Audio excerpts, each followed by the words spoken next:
Hello everyone, welcome to your channel Career Ladder. Today we are going to discuss the chapter 6 of First Flight Class 10 English book, and the chapter is named as Misville the author and it is written by Gavin Maxwell. तो इस chapter के जो writer हैं वो खुद Gavin Maxwell ही हैं, ठीक है। तो इस चैप्टर में जहां पर भी आई, मी, माई ऐसे वर्ड अगर कहीं यूज हुए हैं तो वो खुद गेविन मैक्सवेल जो हमारे राइटर हैं उनके लिए ही यूज हुए हैं, ठीक है। तो इसको स्टार्ट करने से पहले हम एक बात बता दें आपको, ये चैप्टर जो है हमने दो पार्ट में डिवाइड कर दिया है और इस वीडियो में हम इसके फर्स्ट पार्ट को कवर करेंगे। तो चलिए स्टार्ट करते हैं। और इस चैप्टर को स्टार्ट करने से पहले इसका बिफोर यू रीड है पहले वो देख लेते हैं।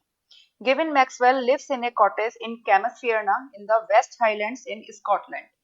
हाईलैंड्स, हाईलैंड्स का मतलब है एरिया विद माउंटेन्स और हिल्स। गिवन मैक्सवेल स्कॉटलैंड में जो वेस्ट हाईलैंड्स में कैमसफियरना नाम की जो जगह है वहां पर एक कॉटेज में रहते हैं। When his dog Johnny died, Maxwell was too sad to think of keeping a dog again. जब उनका डॉग जॉनी उसकी डेथ हो जाती है तो मैक्सवेल इतने दुखी होते हैं कि वो दोबारा किसी डॉग को पेट के फॉर्म में, पेट के रूप में नहीं रखना चाहते। But life without A pet was lonely, लेकिन जो उनकी लाइफ थी बिना पेट के बिल्कुल वो अकेला अपने आप को फील करते थे। तो रीड व्हाट हैपेंड देन, तो आगे पढ़ते हैं कि क्या होता है उसके बाद इन मैक्सवेल्स ओन वर्ड्स, हमारे राइटर के अपने ही शब्दों में। तो ये जो नाम है चैप्टर का मिसविल द ऑटर, मिसविल नाम है एक एनिमल का और वो एनिमल कौन है? वो एनिमल है ऑटर, ठीक। अब ऑटर कौन सा एनिमल है? ऑटर है एक mammal with 4 legs and short brown fur that swims well and eats fish. Otter एक मैमल है, ठीक है, 4 legs के साथ, और उसकी जो स्किन है वो ब्राउन कलर का फर होती, फरी स्किन होती है, स्विमिंग अच्छी तरीके से करता है और जिसका फूड है वो कौन है? फिश। तो ये है हमारा otter. Do you have a pet? क्या आपने कभी किसी पेट को रखा है? If you do, you perhaps know that a pet is a serious responsibility. और अगर आपने कभी किसी पेट को रखा है तो आप शायद जानते होंगे कि जो पेट है वो बहुत एक रेस्पॉन्सिबिलिटी का काम है पेट को रखना। Read in the box below what the SPCA, the society for the prevention of cruelty to animals, has to say about how to care for a pet. Read in the box below, नीचे आपको ये box दिया हुआ है, ठीक है, उसमें ये लिखा हुआ है what the SPCA, SPCA stands for the society for the prevention of cruelty to animals, ठीक है। SPCA क्या बताती है कि किस तरह से पेट की केयर की जानी चाहिए। Owning a pet is a lifetime of commitment up to 10 years or more if you own a dog or a cat involving considerable responsibility। तो किसी भी पेट को रखना एक लाइफ टाइम कमिटमेंट होता है, लगभग 10 इयर्स की एज तक या उससे भी ज्यादा, अगर आप किसी डॉग या कैट को पेट के तौर पर रखते हैं। तो ये कमिटमेंट इन्वॉल्व करता है कंसिडरेबल रेस्पॉन्सिबिलिटी को। Decision to acquire one therefore should be made by the whole family. अगर किसी पेट को आपको रखना है, ठीक है, किसी एनिमल को आपको डोमेस्टिक करना है, डोमेस्टिकेट करना है, तो ये डिसीजन पूरी फैमिली का होना चाहिए। Without full agreement by everyone the pet could end up unwanted, ठीक है। अगर फैमिली में हर पर्सन का फुल एग्रीमेंट नहीं है तो पेट केवल अनवांटेड ही रह जाता है। Puppies and kittens are so adorable, it is easy to understand why adults and children alike would be attracted to them. Adorable यानी extremely charming और lovable.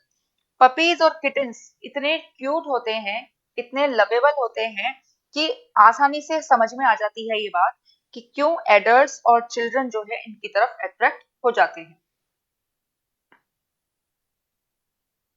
Unfortunately, their cute looks are often a disadvantage. Unfortunately क्या होता है, जो किटेन्स और puppies के जो looks होते हैं वो इतने क्यूट होते हैं, अक्सर ये डिसएडवांटेज ही होता है। Because people purchase them without consideration and the knowledge on how to take proper care of them.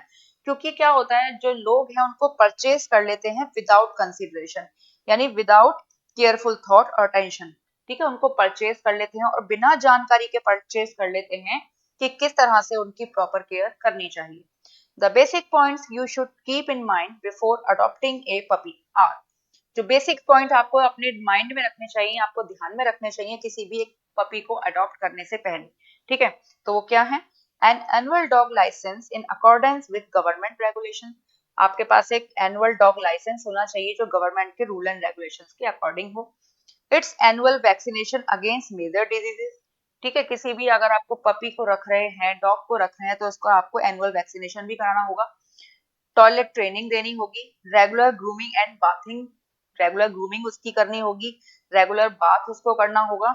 Obedience training भी आपको उसको देनी है। Don't forget you should feed your pet a balance diet. आपको अपने पेट को एक बैलेंस डाइट भी देनी होती है। Socialisation, socialisation is very important. अब सोशलाइजेशन क्या है? Many dogs are kept confined in cages और tied up to stop them from dirting the garden और फ्रॉम चूइंग और shoes. This is wrong. Confined यानी to keep someone close in a place. कई dogs को क्या है, केजेस में confine कर दिया जाता है, केजेस में बंद कर दिया जाता है, या उनको टाई कर दिया जाता है, उनको बांध दिया जाता है ताकि वो गार्डन को डर्टी ना करें, या शूज एटसेट्रा या किसी भी चीज को च्यू ना करें। ये गलत बात है। A daily dose of exercise, affection and play. उनको क्या चाहिए होता है? डेली एक्सरसाइज चाहिए होती है, उनको अफेक्शन चाहिए होता है, और उनको खेलने भी दिया जाना चाहिए। Reading up on the subject beforehand is another important requirement and will guide you towards being a responsible pet owner. Beforehand यानी पहले। तो इस सब्जेक्ट पर बात करने से पहले, ठीक है, ये दूसरी इंपॉर्टेंट रिक्वायरमेंट है और ये आपको गाइड करेगी। ठीक है, ये जो अगर आप इस सब्जेक्ट पे पहले से ही कोई जानकारी ले लेंगे तो आपको गाइड करेगी कि आप कैसे एक रेस्पॉन्सिबल पेट ओनर बन सकते हैं। Selected pet shops and major book stores provide books on the care of various breeds and pets. ठीक है, कुछ ऐसी पेट शॉप्स होती हैं, कुछ मेजर बुक स्टोर्स हैं जो इस सब्जेक्ट पर भी कि किस तरह से हम अपने पेट्स की जो है केयर करनी चाहिए, इस पर बुक्स भी अवेलेबल हैं। तो चलिए अब चैप्टर को स्टार्ट करते हैं।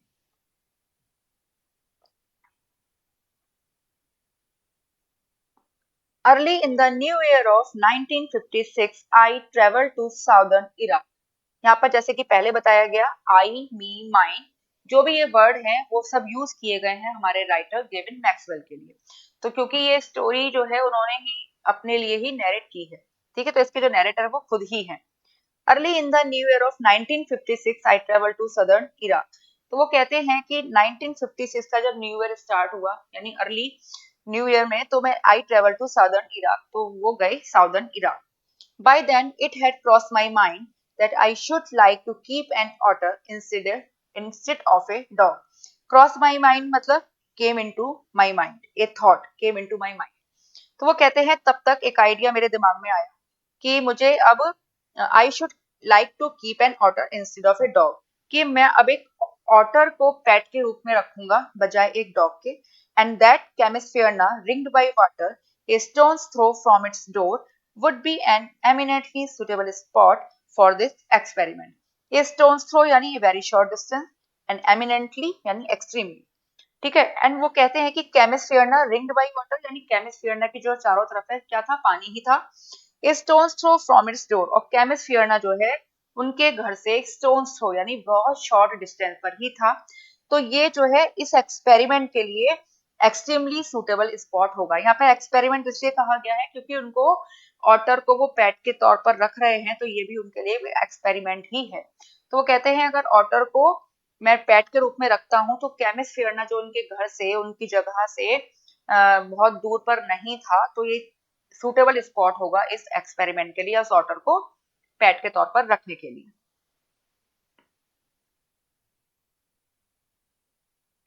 When I casually mentioned this to a friend, he as casually replied that I had better get one in the Tigris marshes. Marshes यानी ground near a lake or a river that is always wet. तो जब कहते हैं author कि जब मैंने इस बात को मेंशन किया अपने फ्रेंड से, अपनी फ्रेंड को बताया, तो उसने भी रिप्लाई किया कि मुझे जो है एक अच्छा ऑटर मिल जाएगा टिग्रिस के मार्शेस में। ठीक है, for there they were as common as mosquitoes and were often tamed by the Arabs. Tamed यानी to bring something wild under your control. तो वो कहते हैं कि टिग्रिस मार्शेस में जो ऑटर्स हैं वो ऐसे ही कॉमन है जैसे कि हमारे यहाँ मॉस्किटोज होते हैं, और जो अरब लोग जो होते हैं, जो अरेबिक लोग होते हैं, वो अक्सर उनको पाला करते हैं।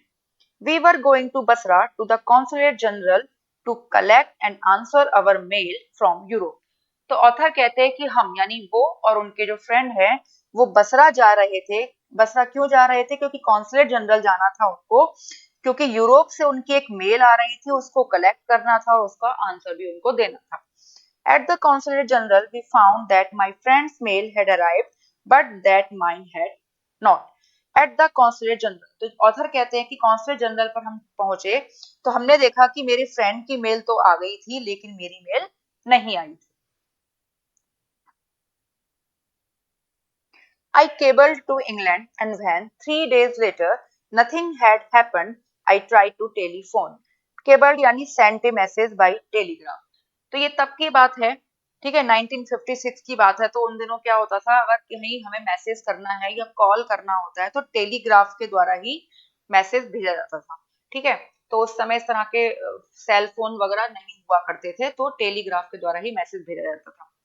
तो वो कहते हैं, ऑथर कहते हैं कि मैंने इंग्लैंड को मैसेज भेजा बाय टेलीग्राफ, और जब 3 दिन बाद कुछ भी नहीं हुआ तो मैंने टेलीफोन करने की कोशिश की।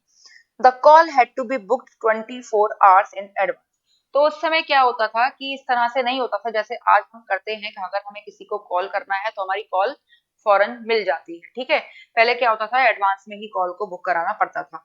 तो ऑथर कहते हैं कि कॉल को एडवांस में ही 24 आवर्स पहले बुक कराना पड़ा। On the first day the line was out of order. तो पहले दिन क्या प्रॉब्लम हुई, जो टेलीफोन लाइन थी वो आउट ऑफ ऑर्डर थी यानी खराब थी। On the second the exchange was close for a religious holiday. Second day पर जो टेलीफोन एक्सचेंज था वो किसी रिलीजियस हॉलिडे की वजह से क्लोज था। On the third day there was another breakdown. Breakdown means failure और एंड ऑफ समथिंग। और थर्ड डे पर क्या हुआ, कोई दूसरा ही ब्रेकडाउन हो गया, दूसरी ही कोई और खराबी उसमें आ गई।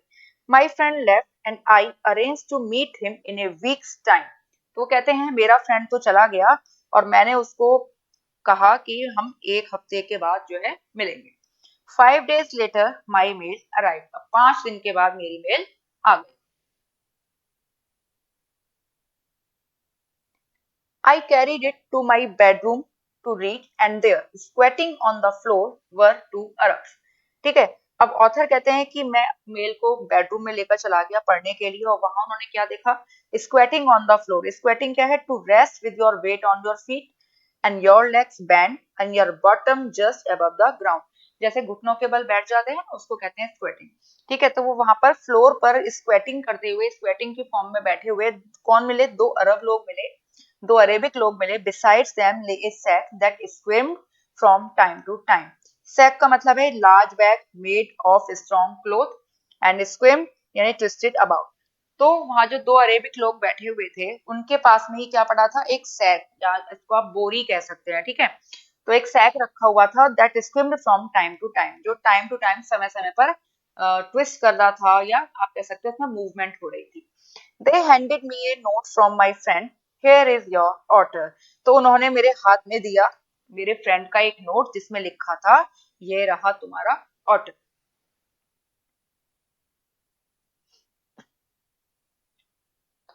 With the opening of that sack began a phase of my life that has not yet ended।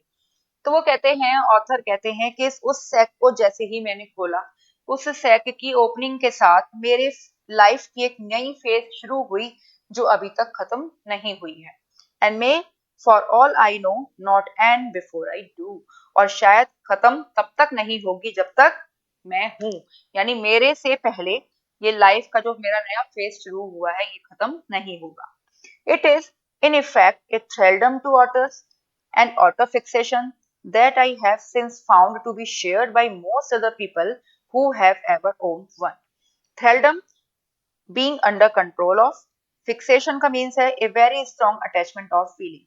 तो ऑथर कहते हैं it is in effect thraldom to authors, कि या तो आप इस चीज को ऐसे कह सकती हैं कि मैं ऑथर्स के कंट्रोल में हूँ, या आप ये भी कह सकते हैं कि ऑथर फिक्सेशन यानी ऑथर से मुझे बहुत ज्यादा अटैचमेंट है, that I have since found to be shared by most other people. तो इतना जो अटैचमेंट है मैंने उन सब लोगों में भी देखा है who have ever owned one, जिन्होंने कभी ऑटर को पाला है।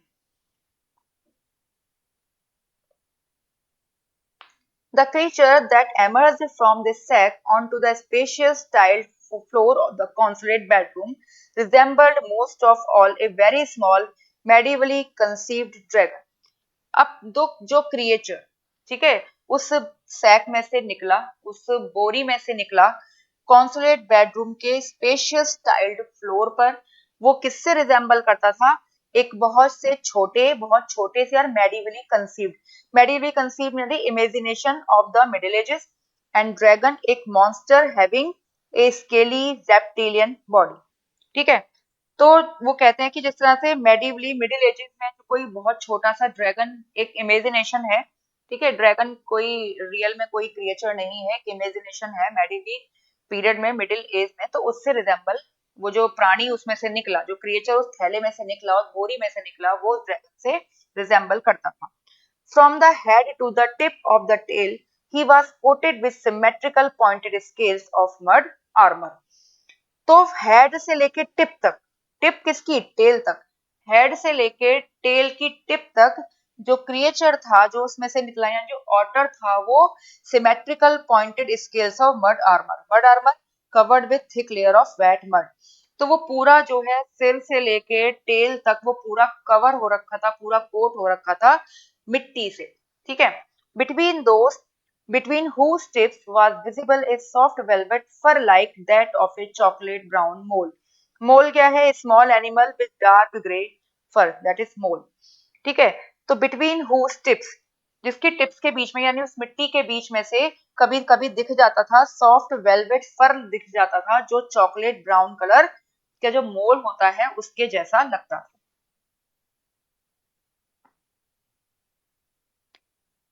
He shook himself, and I half expected a cloud of dust, but in fact it was not for another month that I managed to remove the last of the mud and see the otter as it were in his true colors। He shook himself, जो otter है उसने अपने आप को शुक किया, नहीं हिलाया। और वो कहते हैं ऑथर कि मैंने एक्सपेक्ट किया था कि क्लाउड ऑफ डस्ट निकलेगा, जैसे यानी अपने आप को वो हिलाएगा तो जितनी भी मिट्टी उस पर लगी हुई है वो सब नीचे गिर जाएगी। But in fact it was not for another month, I manage to remove the last of the mud. लेकिन ऑथर कहते हैं कि पूरी उसकी मड को, पूरी उसकी मिट्टी को मुझे हटाने में पूरा 1 महीना लगा। And see the otter as it were in his true colours, यानी पूरा 1 महीना लगा उस मिट्टी को पूरी तरह से हटाने में, और ऑटर को मैं अपने ट्रू कलर्स में देख पाया 1 महीने बाद। Mizbil, as I called the otter, was in fact of a race previously unknown to science, and was at length questioned by geologists Lutrogale perspicillata, Maxwelli और Maxwell's otter। मिजबिल, ठीक है, writer ने उस ऑटर को नाम दिया Mijbil. In fact of a race, ये ऐसी रेस का था, एक ऐसी प्रजाति का था जो पहले साइंस के लिए अननोन थी। And was at land Christian, Christian का मतलब है नेम्ड, और इसको जुलॉजिस्ट ने जो नाम दिया वो क्या दिया? लुट्रोगेल परस्पिसिलाटा मैक्सवेली या Maxwell's otter.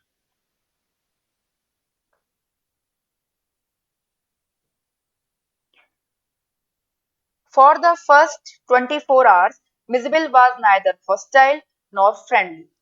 Hostile means unfriendly. अब पहले 24 घंटे तक मिजबिल ना तो हॉस्टाइल था, ना तो अनफ्रेंडली था, और ना ही फ्रेंडली था। He was simply aloof and indifferent, choosing to sleep on the floor as far from my bed as possible. ठीक, तो अलूफ एंड इनडिफरेंट का मतलब है कीपिंग ए डिस्टेंस। तो वो कैसा था? अपनी डिस्टेंस जो है मेंटेन किए हुए था वो ऑथर से। Choosing to sleep on the floor as far from my bed as possible, तो ऑथर कहते हैं मेरे बेड से जितना भी दूर वो सो सकता था उतना ही दूर वो फर्श पर उसने अपनी नींद ली। उस दिन वो मेरे बेड से जितना पॉसिबल हो सकता है उतनी दूर पर जाकर वो फ्लोर पर सोए। The second night Mizbil came onto my bed in the small hours and remained asleep in the crook of my knees until the servant brought tea in the morning, and during the day he began to lose his apathy। ठीक, तो second night, अब second night, पहले दिन तो ये हुआ कि वो बेड से दूर पर सोया, ठीक है। सेकंड नाइट पे क्या हुआ कि मिजबिल जो है ऑथर के बेड पर आ गया थोड़ी देर के लिए, and remained asleep in the crook of my knees। Crook यानी कर्व, जो नीज के जो पीछे की बैक साइड जो होती है उसको कहते हैं क्रुक, ठीक है। और उसमें जो है जो ऑथर है, ऑथर के नीज के जो क्रुक में सिर रखकर वो सो गया। until the servant brought tea in the morning. अब तब तक सोता रहा जब तक कि सुबह जो उनका सर्वेंट है वो चाय लेकर नहीं आया. And during the day he began to lose his apathy. Apathy यानी absence of interest. यानी अब तक जैसे वो और चीजों में इंटरेस्ट नहीं दिखा रहा था, अब दिन में उसने वो अपैथी यानी जो इंटरेस्ट जो है शो करना शुरू किया. And take a keen much to keen interest in his surrounding. और अपने चारों तरफ की जो सराउंडिंग्स की जो वातावरण था उसमें इंटरेस्ट लेना उसने शुरू कर दिया.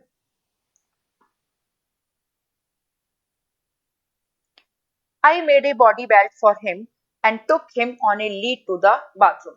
अब ऑथर कहते हैं जैसे पेट्स के लिए एक बेल्ट बना देते हैं ना जिससे आप उनको कंट्रोल कर सकते हैं, उस तरीके से तो ऑथर ने उसके लिए क्या बनाई है, बॉडी बेल्ट बनाई और उसको जो है वो कहाँ ले गए, बाथरूम में. Where for half an hour he went wild with joy in the water, plunging and rolling in it, shooting up and down the length of the bathtub underwater and making enough slosh and splash for a hippo. तो अब आधे घंटे तक उसने क्या किया bathroom में. For half an hour he went wild with joy in the water. अब जो ऑटर्स होते हैं उनको जो है पानी बहुत पसंद होता है, जो रहते भी वहां है जहाँ पानी ही पानी होता है, ठीक है. तो आधे घंटे तक वो जैसे आप कह सकते हैं कि खुशी से वो पागल हो गया पानी देखकर. Plunging and rolling in it. Plunging यानी टू जंप, ड्रॉप और fall suddenly with force, and rolling to move by turning over and over.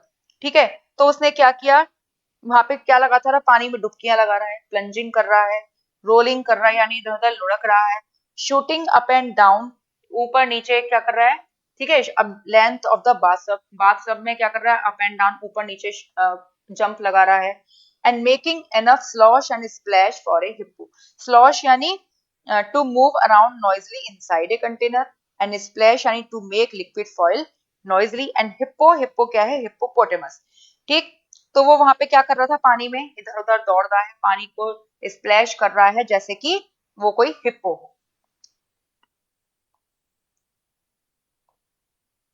This, I was to learn, is a characteristic of otters. Every drop of water must be, so to speak, extended and spread about the place. A bowl must at once be overturned.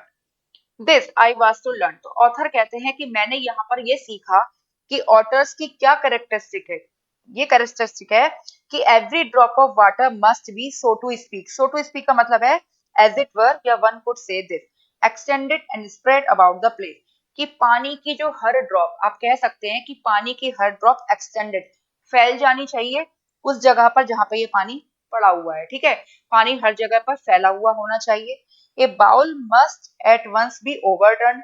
अगर कोई पानी का bowl है, ठीक है, पानी भरा हुआ रखा है बाउल में, तो वो ओवरटर्न होना चाहिए, यानी to turn over so that the top is at the bottom, यानी उसको बिल्कुल पलट देना चाहिए. और if it will not be overturn, अगर ये पलटा नहीं जा सके, यानी पानी का बाउल है अगर हम इसको उल्टा नहीं कर सके, बी सेट इन, इसके अंदर बैठ जाएं, and splooshed in until it overflows. Sploosh यानी make a soft splashing sound as one moves. यानी अभी अगर ये पानी का बाउल हम पलट नहीं सके तो इसके अंदर बैठ जाएं और इसमें क्या करें, इसमें स्प्लैश करें ताकि ये ओवरफ्लो हो जाए. Water must be kept on the move and made to do things. When static, it is wasted and provoking. Static यानी not moving and provoking, causing anger or some other reaction. तो otters के according क्या होना चाहिए, water must be kept on the move. पानी जो है हमेशा मूव करते रहना चाहिए. ठीक है, यानी पानी जो है एक जगह पर नहीं रहना चाहिए. And made to do things, और इस पानी के साथ कुछ ना कुछ करते ही रहना चाहिए. व्हेन स्टैटिक, अगर पानी रुका हुआ है, स्टैटिक है, इट इज वेस्टेड, तो ये बिल्कुल बेकार है. एंड प्रोवोकिंग, तो अगर ऐसा हुआ कि पानी रुका हुआ है तो ये बिल्कुल बेकार है और ऑटर्स को ये प्रोवोक कर देगा, ऑटर्स को यानी गुस्सा दिला देगा. ठीक है, तो ऑटर्स की एक यहाँ पे खास क्वालिटी देखने को मिलती है कि पानी जो है उनको इतना पसंद होता है कि पानी जो है हर तरफ पानी ही पानी होना चाहिए. ठीक है, अगर पानी का कोई बाउल भरा हुआ रखा है तो उसको वो पलट देंगे. ठीक है, और पानी जो है हर तरफ फैल जाना चाहिए. अगर पानी रुका हुआ है, स्टैटिक है, मूव नहीं कर रहा है, तो वो वेस्टेड है और हो सकता है ऑटर्स को गुस्सा भी आ जाए.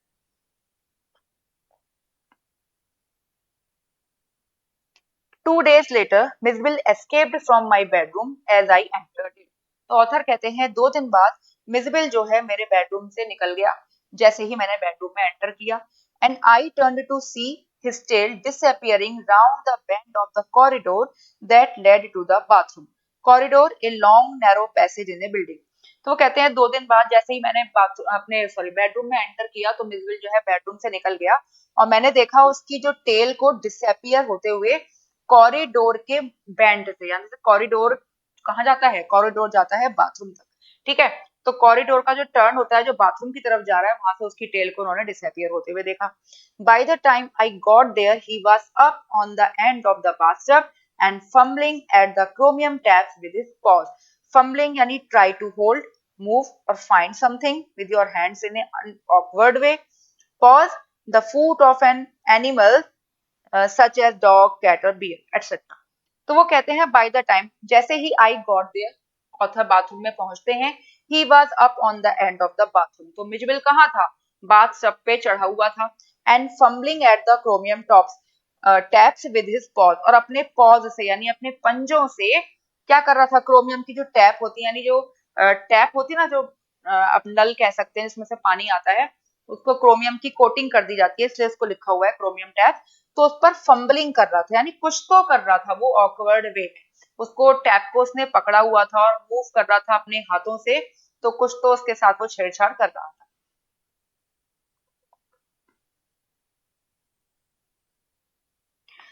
I watched, amazed. In less than a minute, he had turned the tap far enough to produce a trickle of water, and after a moment or two, achieved the full flow. Trickle means to flow in a thin line.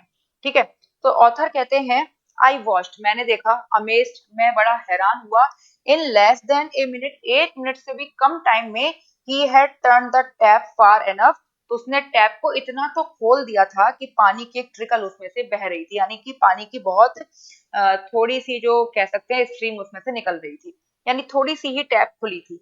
After a movement और to, और 1-2 movements में ही उस tap से क्या बहने लगा, full flow of water बहने लगा। He had been lucky to turn the tap the right way, वह लकी था कि उसने टैप को जो है सही तरीके से टर्न किया था। On later occasions he would sometimes screw it up still tighter, chittering with irritation and disappointment at the tap's failure to cooperate. Chittering यानी chirping noise. तो ऑथर कह रहे हैं कि वो लकी था कि उसने टैप को जो है सही तरीके से बिल्कुल टर्न किया था, लेकिन उसने बाद में कई ओकेजन्स पर ऐसे किया था कि उसने कई बार जो शायद उसने अपोजिट डायरेक्शन में उसको टर्न कर दिया होगा तो वो इतनी टाइट हो गई, चिटरिंग विद इरिटेशन, की जो ऑटर है वो चिटर चिटर करने लगा इरिटेशन से, यानी उसको इरिटेशन होने लगी, वो शोर करने लगा इरिटेशन से, और उसको डिसअपॉइंटमेंट हुआ कि जो टैप है वो फेल हो गई उसका कॉपरेट करने में, यानी टैप से पानी नहीं निकला, शायद उसने अपोजिट डायरेक्शन में से घुमा दिया होगा तो वो इतनी टाइट हो गई कि उसमें से पानी ही नहीं आया। तो वो कह रहे हैं कि डिसअपॉइंटमेंट हुआ उसको कि टैप का फेलियर हो गया, टैप की फेलियर हो गई, टैप में से पानी नहीं आया।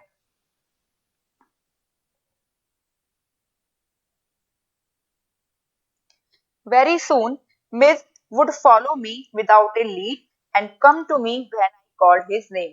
तो वो कहते हैं ऑथर कि बहुत जल्दी ही मिस जो है जब मैं उसका नाम बुलाता था तो मेरे पास आ जाता था या मुझे फॉलो करता था। He spent most of his time in play, वो ज्यादातर समय अपना टाइम खेलने में ही बिताता था। He spent hours shuffling a rubber ball round the room like a four-footed saucer player using all 4 feet to dribble the ball. तो he spent hours shuffling, shuffling यानी to move things from one position और place to another. तो कैसे time बिता था अपना, एक rubber ball को शफल करता था, रबर बॉल को मूव करता था इधर से उधर, इधर से उधर पूरे रूम में, जैसे कि एक सॉसर प्लेयर हो, जिसके 4 फीटेड सॉसर प्लेयर हो और वो अपने चारों पैरों का यूज करता हो बॉल को ड्रिबल करने के लिए। ड्रिबल यानी to move a ball along the ground with repeated small kicks, ठीक है, यानी कोई सॉसर प्लेयर जिसके 4 पैर हो और अपने चारों ही पैरों का यूज करता हो बॉल को मूव करने में किक लगा के। And he could also throw it, और वो इसको फेंक भी सकता था, बॉल को फेंक भी सकता था, with a powerful flick of the neck to a surprising height and distance. Flick यानी ए क्विक लाइट मूवमेंट। तो जो ऑटर है वो बॉल के साथ ड्रिबल करता था, इसको थ्रो भी कर सकता था, और with a powerful flick of the नेक यानी नेक की मूवमेंट के साथ उसको किक भी कर सकता था, उसको थ्रो भी कर सकता था टू ए सरप्राइजिंग हाइट और डिस्टेंस, यानी काफी अच्छी हाइट और डिस्टेंस तक बॉल को वो फ्लिक कर दिया करता था। But the real play of an otter is when he lies on his back and juggles with small objects between his paws. Juggles yani to keep three or more objects such as balls in the air at the same time by throwing them one at a time and catching them quickly. देखिए, इसको कह सकते हैं आप जगल। ठीक है, आपने ये देखा होगा कि 3-4 बॉल है, कोई भी एक पर्सन है उसको ऊपर हवा में क्या कर रहा है, थ्रो कर रहा है बॉल्स को। ठीक है, और उसके पास क्या होती है, हर बार में एक बॉल उसके हाथ में जरूर होती है। तो इस तरह की जो ड्रिबलिंग है ये क्या करता था, ऑटर भी कर लिया करता था। तो रियल प्ले ऑफ ऑटर, कहते हैं ऑटर का जो रियल प्ले था वो क्या था, when he lies on his back, जो अपनी पीठ के बल लेट जाता और स्मॉल ऑब्जेक्ट, चाहे वो बॉल हो या कोई और भी ऑब्जेक्ट हो, उसको अपने पंजों से पकड़कर जगल किया करता था, यानी उन ऑब्जेक्ट्स को ऐसे उछालता था ऊपर एयर में, और जो है हर बार उसको एक ऑब्जेक्ट जो उसको हर बार एक हाथ में पकड़ लेना होता था। Marbles were miss favourite toy for the pass time. जो मार्बल थे, यानी मार्बल क्या होते हैं, जो ग्लास की छोटी छोटी बॉल्स होती है, जिसको आप हिंदी में कंचे भी कह सकते हैं, वो मिस के फेवरेट टॉयज होते थे। He would lie on his back rolling two और more of them up and down his wide flat belly without ever dropping one to the floor. और वो क्या करता था, अपनी पीठ के बल लेट जाता था और उनको मार्बल्स को क्या करता था, टू और मोर ऑफ देम, दो या दो से ज्यादा क्या करता था, अपनी वाइड फ्लैट जो बेली थी उस पर उनको रोल किया करता था, और without ever dropping one to the floor, और ऐसा करते हुए भी एक भी जो मार्बल है वो फ्लोर पर, फर्श पर नहीं गिरता था। ठीक है, यानी वो क्या करता था, ड्रिबल कर लिया करता था बॉल को, और किसी भी स्मॉल ऑब्जेक्ट के साथ या बॉल के साथ वो जगलिंग कर लिया करता था, और अपनी वाइड बैली पर वो पीठ के बल लेट जाता था, और या मार्बल्स के साथ वो खेलता था कि रोल करता था अपनी बैली पर, और कोई भी मार्बल जो है फर्श पर गिर नहीं पाता था। ठीक, तो यहाँ पर हम एंड करते हैं अपने इस चैप्टर का पार्ट 1। तो मिलते हैं आपसे नेक्स्ट वीडियो में, वहां कंटिन्यू करेंगे इसका चैप्टर का लास्ट हाफ पार्ट। तो तब तक के लिए बाय बाय।